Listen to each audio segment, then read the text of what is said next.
തീർച്ചയായിട്ടും ഇവരുടെ ഈ കൂട്ടായ്മയെക്കുറിച്ച് നല്ലൊരു അന്വേഷണം നടത്തേണ്ടതുണ്ട്. എവിടുന്നാണ് ഇവർക്ക് പണം വരുന്നത് എന്ന്. യൂത്ത് കോൺഗ്രസിൽ തന്നെ ഇതേ ആരോപണമൊക്കെ ഉന്നയിക്കുന്നുണ്ടല്ലോ. ഇപ്പോൾ അവരുടെ ഗ്രൂപ്പ് അഡ്മിൻ ഓൺലിയാണ് എന്നാണ് പറയുന്നത്. ആർക്കും പറയാൻ പറ്റില്ല. വലിയ ജനാധിപത്യ പ്രസ്ഥാനമാണ് എന്നൊക്കെ പറഞ്ഞ് നടക്കുന്നവർ ഇപ്പോൾ ഒന്നുമില്ല. കാരണം എന്താ, ഇപ്പം ജനാധിപത്യത്തെ ഭയന്നിട്ടല്ല, ഷാഫിയുടെയും മാങ്കൂട്ടത്തിൻ്റെയും സൈബർ ആക്രമണത്തെ ഭയന്ന് ഇവരുടെ ജനാധിപത്യവും ഇവരുടെ സ്വാതന്ത്ര്യവുമൊക്കെ ഇപ്പോൾ ഒതുക്കി വെച്ചിരിക്കുകയാണ്. ഞങ്ങൾ കഴിഞ്ഞ ദിവസം ഒക്കെ സൂചിപ്പിക്കുന്നതാണ്, KSUവിൻ്റെ ഭാരവാഹി സ്ഥാനത്തേക്ക് ഇദ്ദേഹത്തെ കൊണ്ടുവരാനുള്ളൊരു ശ്രമം നടത്തിയിരുന്നു. അത് നടന്നില്ല അന്ന്. പിന്നീട് NSUവിൻ്റെ ഭാരവാഹി സ്ഥാനത്തേക്ക് വളഞ്ഞ വഴിയിലൂടെ കൊണ്ടുവന്നു. അന്നും ഒരു ആരോപണമുണ്ട്, അവിടെ സഹപ്രവർത്തകൻ്റെ അല്ലെങ്കിൽ കൂടെ പ്രവർത്തിക്കുന്ന KSU നേതാവിനെതിരെ ആരോപണം ഉന്നയിച്ച് ആ സ്ഥാനത്ത് നിന്ന് മാറ്റി പകരം ഇദ്ദേഹത്തെ കൊണ്ടുവരാനുള്ള ശ്രമമായിരുന്നു ഈ ഷാഫി നടത്തിയിരുന്നത് എന്നുള്ളതാണ്. അതിനുശേഷമാണ് യൂത്ത് കോൺഗ്രസിൻ്റെ സംസ്ഥാന പ്രസിഡന്റ് തെരഞ്ഞെടുപ്പ് നടന്നത്. കേരളത്തിലുടനീളം ചർച്ചയായതാണ്. എത്ര കൃത്യമായിട്ടാണ് വ്യാജ ഐഡൻറ്റിറ്റി കാർഡ് ഇവരുണ്ടാക്കിയത്. ഇത് തെളിവല്ലേ, നിങ്ങളുടെയൊക്കെ കൈവശമുള്ളതല്ലേ. എത്ര പേരുടെ, എന്തിന് സിനിമാ നടൻ അജിത്തിൻ്റെ പോലും ഐഡൻറ്റിറ്റി കാർഡ് ഉണ്ടാക്കിയിട്ടാണ് ഇദ്ദേഹം പ്രസിഡൻ്റായി വരുന്നത്. ഇത് ഞങ്ങൾ ഉന്നയിക്കുന്നതല്ല. അപ്പോൾ ഞങ്ങൾക്കെതിരെയൊക്കെ വ്യാപകമായ സൈബർ അറ്റാക്കും വലിയ രീതിയിലുള്ള ആക്ഷേപവും ഒക്കെ നടത്തുന്നുണ്ട്. അതവർ നടത്തട്ടെ. ഇത് ഉന്നയിച്ചിരുന്നത് ഞങ്ങളാണോ? നിങ്ങൾ ചോദിക്കാൻ തയ്യാറാവണം. ഈ വ്യാജ ഐഡൻറ്റിറ്റി കാർഡിനെതിരെ പരാതി കൊടുത്തത് ആരായിരുന്നു? യൂത്ത് കോൺഗ്രസിനിടയിൽ നിന്നാ. അവരല്ലേ നിങ്ങൾക്കും ഞങ്ങൾക്കും ഒക്കെ ഈ ഡാറ്റകൾ തരുന്നത്, ഈ വിവരങ്ങൾ തരുന്നത്. അന്നും ഉന്നയിച്ചതാണ് യൂത്ത് കോൺഗ്രസിൻ്റെ ഒരു വിഭാഗം, വലിയ സാമ്പത്തിക സ്രോതസ്സ് ഈ ഷാഫി മാങ്കൂട്ടം VD സതീശൻ ടീമിൻ്റെ കൈവശമുണ്ട്. ഇവർ നിയന്ത്രിക്കുന്ന കുറച്ച് സൈബർ കൂട്ടമുണ്ട്. എന്തും പറയാൻ മടിയില്ലാത്ത, എന്ത് ഇടപെടലുകളും നടത്താൻ മടിയില്ലാത്ത ഒരു വലിയ ടീം ഇവർക്ക് പിന്നിലുണ്ട് എന്ന് അന്നും ഉന്നയിക്കുന്നതാണ്. അതിനുശേഷം പാലക്കാട് തെരഞ്ഞെടുപ്പിൽ നടന്ന സംഭവവികാസങ്ങൾ ആലോചിച്ച് നോക്ക് നിങ്ങൾ. അവിടെ പണം കൊണ്ടുവന്നു, പണം കൊണ്ടാണ് ഈ തെരഞ്ഞെടുപ്പിനെ നിയന്ത്രിക്കുന്നത് എന്നുള്ള വ്യാപക ചർച്ച വന്നു. നമ്മൾ ആ ഹോട്ടലിൽ നിന്ന് ഒരു പെട്ടിയുമായി ബന്ധപ്പെട്ട് ഇവരെ പിടിക്കുകയും അതിൻ്റെ വാർത്തയുണ്ടാവുകയും ചെയ്തു. നിങ്ങൾ ഒന്നുകൂടി, നമ്മൾ സാധാരണ സിനിമയൊക്കെ ഒന്നുകൂടി നിങ്ങൾ കണ്ടു നോക്കൂ എന്ന് പറയുന്നത് പോലെ അന്നത്തെ നിങ്ങളുടെ കൈവശമുള്ള വീഡിയോ ക്ലിപ്പുകളൊക്കെ ഒന്നുകൂടി നിങ്ങൾ പുറകോട്ടേക്ക് ഓടിച്ചു നോക്കിയാൽ നിങ്ങൾക്ക് മനസ്സിലാകും, അന്നും ഇവർ നടത്തിയത് കൃത്യമായ തട്ടിപ്പാണ്, ജനങ്ങളെ പറ്റിച്ചതാണ്.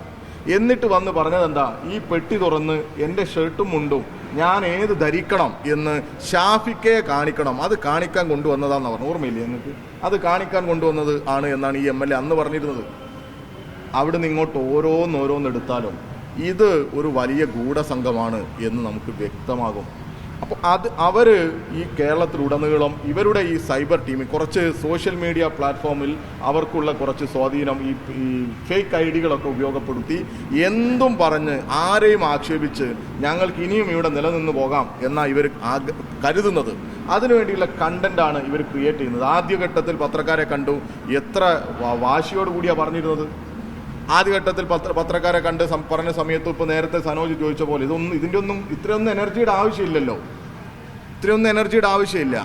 ഈ ഗർഭചിത്രം നടന്നതുമായി ബന്ധപ്പെട്ട ഓഡിയോ, അതുപോലെ വളരെ ഈ ഞാൻ മരിക്കും, കൊല്ലും എന്നൊക്കെ പറയുന്ന ഓഡിയോകളും കാര്യങ്ങളുമായി ബന്ധപ്പെട്ട സംഭവങ്ങൾ ഒന്ന് പറഞ്ഞാൽ പോരെ, ഇതെൻ്റേതല്ല, ഇത് ഫേക്കാണ്, ഞാൻ ഇതിനെതിരെ കേസ് കൊടുക്കും.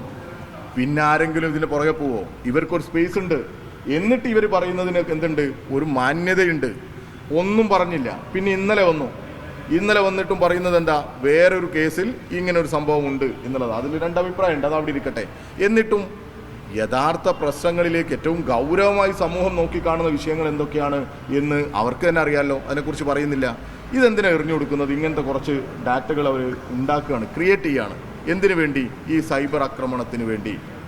അതാണ് ഈ ഉമാ തോമസും ചോദിച്ചത്. അത്രയല്ലേ ഉള്ളൂ.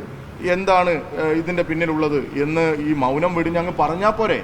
ഇതിൽ തെറ്റ് ചെയ്തിട്ടില്ലെങ്കിൽ തെറ്റ് ചെയ്തിട്ടില്ല എന്ന് പറയണ്ടേ?